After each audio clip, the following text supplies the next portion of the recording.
Good evening, everybody. It's Simon Holden, the Sheriff of Tippingham, with that man, the Judge, for HHB, the Judge, your start to the weekend, your starter for 10.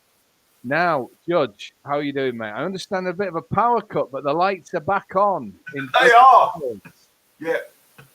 The court is open. We've had a bit of crazy power cut, but nothing will keep us off the air. That's how. No, it was shocking.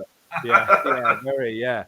All power to you, George. I've always said that, mate. I could keep these going. That's the current one. I'll leave it there. Oh, brilliant.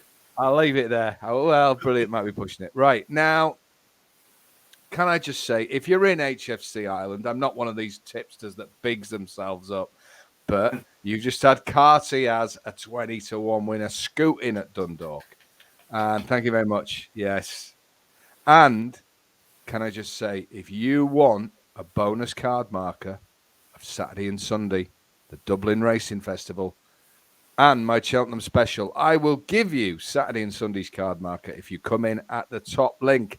£20 will get you the best Cheltenham Festival special on the market. So you've seen I've got a 20-1 winner today, and I'm going to go completely through the cards. It's a bonus for everybody who takes the Cheltenham special, so don't miss that. Talking of Cheltenham, Judge, me and you, we'll have plans on the week, but more to come on that, folks. Absolutely. Now, Judge, I have to say, mate, you were extremely unlucky. Severance done on the line. I thought you'd won. That was torture. Mate. Everything about that race. You also had absolutely no chance. Yeah. And then really it was between the other two horses with what you talked about, and then we got cheated by the other one. It's a funny old life, isn't it? Yeah. So obviously, as soon as I was out of the game, I do wish trainers would check the old saddle a bit better. Yeah, so do I. Yeah. I mean, I know you can't do anything. It's one of the things in the game, but it really is infuriating. So we were cheering you on, only to get chinned by the horse we had as the danger. Now, I think you want to speak about the other race we did. There's a couple of things. First thing I've got to say, so did you see Lively Citizen followed actually then went and won in the week? Yes. Yeah. And then, and obviously, what's going on at Doncaster with water in the track? I mean, there's had no rain forecast. We're picking horses out on good ground, and you've got soft ground specialists winning. It's very frustrating, isn't it? I'm going to have a little moan there because it's hard enough to pick winners out, and then when they do that to you, really. But there you go. That's my little moan. And the clerk of the course at Donny was fired over it, and he's taking his new job.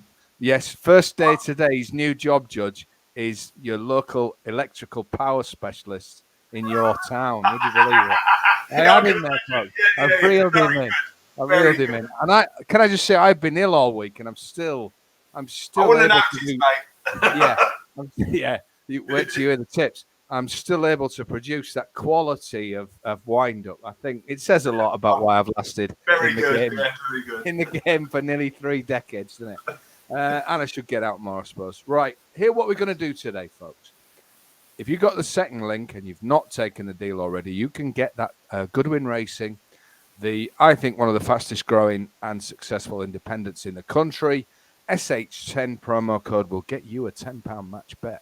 You can have it on what you want, but I think you would be wise to have it on one of these 2 races, because have we got 2 races for you? Yes, I think we have got 2 races. It's the 255 and the 330 from Sandown. Now, never let it be said that we go for the quiet options, because these 2, if you go in the punting dictionary and look for competitive Saturday races, these 2 races flash up. So that's the thing. Now we're going to do the 255 and the 330. Judge, you're going to go first with the 255.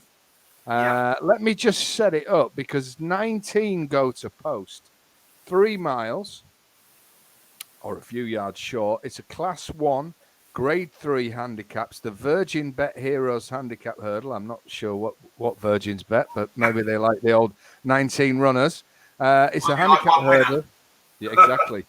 Now, some of the books, I'm seeing all sorts of extra places, so, use your options. Now, this really is, it's 6-1 the field on a big Saturday handicap. So, Judge, take it away. What do you think, my friend?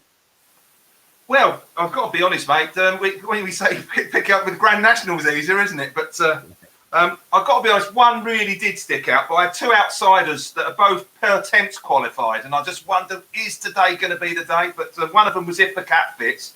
I thought that was a funny one. And the other one also I did have as a funny one was Ask Dylan, who comes second in this race. But we might come on to that later. The one I've had to go for is the other per temps qualified horse, Born Patriot. I mean, if you watched its last run, it was definitely ridden with the per temps in mind, I felt.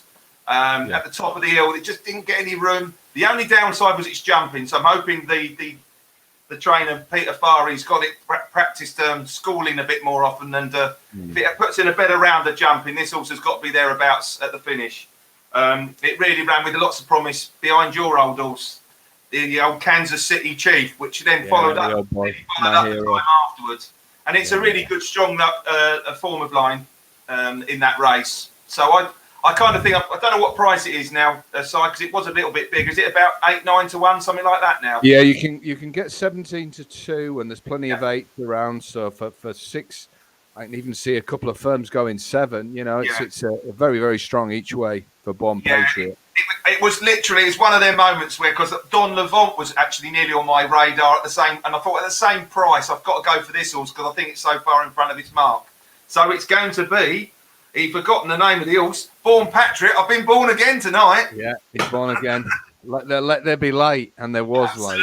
Okay? Yeah, very much so. Now, what I would say is, when I first sort of had a look at this race and then started to mock up some prices, I couldn't believe that Dolphin Square, my old enemy, the horse that did me, Kansas City Chief, with a galloping amateur, Mr. D. Maxwell. Now, 1, 2, 2, 1, 1, 1. The horse is 20 to 1. That's a big price, Judge. I'm not tipping it. Now, I missed the wedding last time. I do not want to attend the funeral. But I thought that was an extraordinary price for a horse that either wins or finishes second. Now, the handicapper, he gets us all in the end, but Dolphin Square and Kansas City Chief were well clear. I just think that was a big price. However, you mentioned a horse. Now, you made a very good point there, Judge. There is always a feeling after Christmas in certain handicaps where certain horses have engagements at Cheltenham and Aintree that, how can I put it, they might not be giving it the full treatment with another race in mind. Now, as punters, that can drive you mad. My own advice, I've said this before, you have to block that out of your mind. Otherwise, you're going to try and second guess yards. What if you really fancy a horse in a handicap today, next Saturday, the Saturday after, and you're put off by this thought that it's in the county hurdle, it's in the national hunt chase, whatever, and the horse goes and wins? You know, there are still big prizes every Saturday. Well, now, this is 56 grander as well, isn't it? Exactly. Now, Ask Dylan has finished second in this race.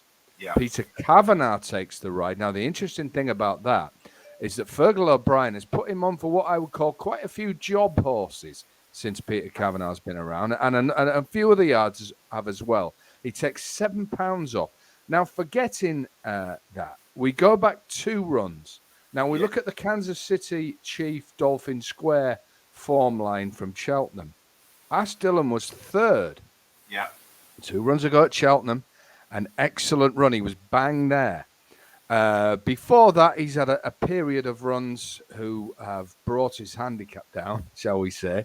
Now, last time, there was a good word for this Ask Dylan. He made a complete Horlicks of the first hurdle. Terrible. Shot back through the field and was kind of pulled up. You know, I'm prepared to put a line through that. I think it's just one of those days when everything went wrong. Now, he's had 35 days off. If he returns to the form of the 3rd, before that, or the form of this race, dropped to a mark of 140 with a very capable £7 claimer on, pushing that mark down even further. Yeah. And I think at 33 to 1 with so many places on it is now. Cool. Yeah. He has to be a play. Now, at 33 to 1, I'm chancing my arm that he's not got a Cheltenham race in mind. And to be honest, I don't think this horse is good enough or off a low enough mark yet to win a Cheltenham attempt. I'm not even sure he'd get in. So I honestly don't think there's any jiggery pokery for this. I think this is going to be off for his life tomorrow. I think the clue is the claimer. I think Fergal wants him a little bit more of an angle. I think that gives him it. We know the horse loves the course. We know that just 2 runs ago, he was bang there in the top handicap. I'm going to forgive him last time out. I think off 140, he is a player at a simply huge 33-1.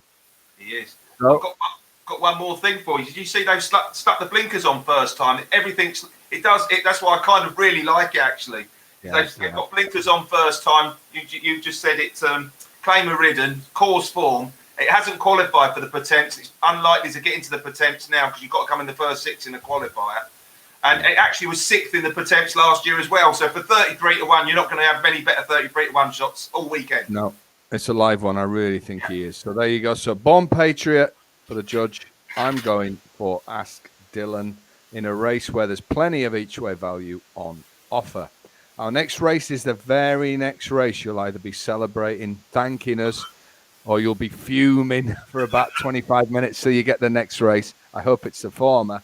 Now, this is another, there's not as many runners, but it's a very, very tricky race. 8 runners go, and please, our first winner, we hope. Judge looking out the window, seeing if the power's on and up the street. Yeah. We pray that everybody turns up tomorrow. Yes. And we want the dead 8. How many times do you evil bookies, Judge, make sure that one put... No, I'm sorry. My legal teams have stopped me at that. But you know what I'm on about. Right. I do. Let's hope the 8 turn up. Let's hope the 8 turn up. Now, I'm going to go first here.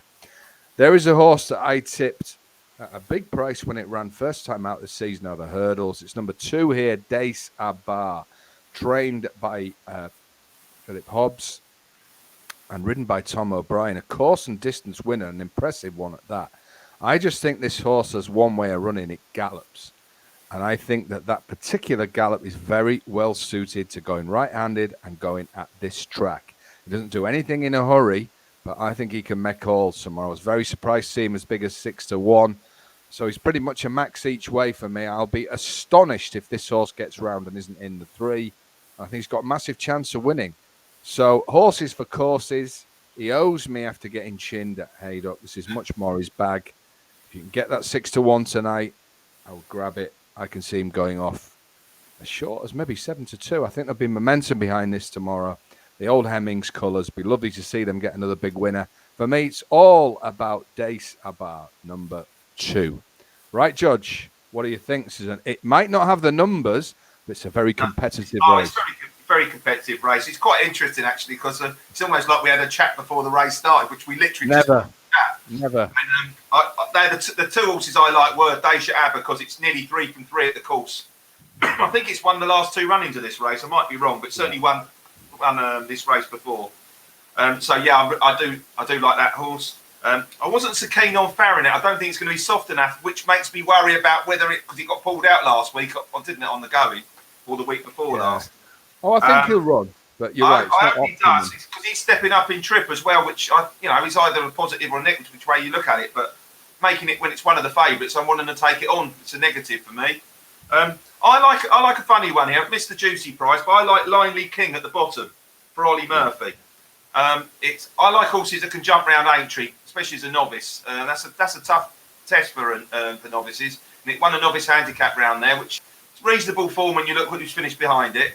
And then next time out at Ayr, it was absolutely lobbing along, turning into the long home straight there. And I think it's the 4th last. He made a slight mistake, but then slithered on landing. Lost all momentum, dropped back to last, and then after the last, it took off again. I kept it, it's had 46 days off, which I'm pleased they've had a break for it, because, when they slip on landing, they can hurt themselves. Yeah. And, tell me about it. Yeah, that's right. I think it's in here with a strong chance. Like I say, the other ends at the front end of the market, I'm not too keen on. So I think it's going to be King for the day. Linely King, 4-1. Yeah, 4-1. Is that a win bet, Judge? I think it's got to be. I think with the bearing, it might only be 7 runners. I'm going to have to go win only. So each way, no way. Each way, no way. Screams the judge at the telly as it finishes second. I'm kidding. So we got Dace Abar for me, the track specialist, and that Ollie Murphy runner Lynn Illy King. So there you go, folks. It's going to be a real exciting weekend. And all you Cheltenham lot, I've got those 3 anti-posts ready for you. I've got the Dublin racing as a bonus. You're going to have a great weekend. If you're in HFC Club, the now legendary Saturday Lucky 15, I will climb from my sickbed to send it first thing. That's the kind of fella I am, Judge. You're a tight. I just want to quickly say that Goodwin Racing are going to be doing a Cheltenham preview coming up in the beginning of March. So we're looking at a date. We haven't got a date set yet, but hopefully at the next our next one, we'll have it sorted out for a date. Excellent. And when we get that, we will give you the link on our broadcasts all the way up to when it is. So you can see that should be great. And when you think of some of the people that Goodwin sponsor, and then you add ourselves, then you can see what type of Hollywood event this is going to be. So look out for that. That's going to be fun. Right. What can I say, Judge? Good luck. Let's get back on the winning trail, mate. Absolutely. Definitely. And we'll be back next Friday night, hopefully with all lights on and with me off antibiotics. So we should forgive us if we've looked stressed today. It's been it's been a bit like that. But you never know. Yeah, his hair was black this afternoon. Look at that. So let's hope we bang in the winners. Have a great weekend, everybody. Keep smiling, keep punting. We shall see you, and remember, whether you're a fan of the Judge or HH, there is one home for big prize winners, and that is HOLDENS. Horses.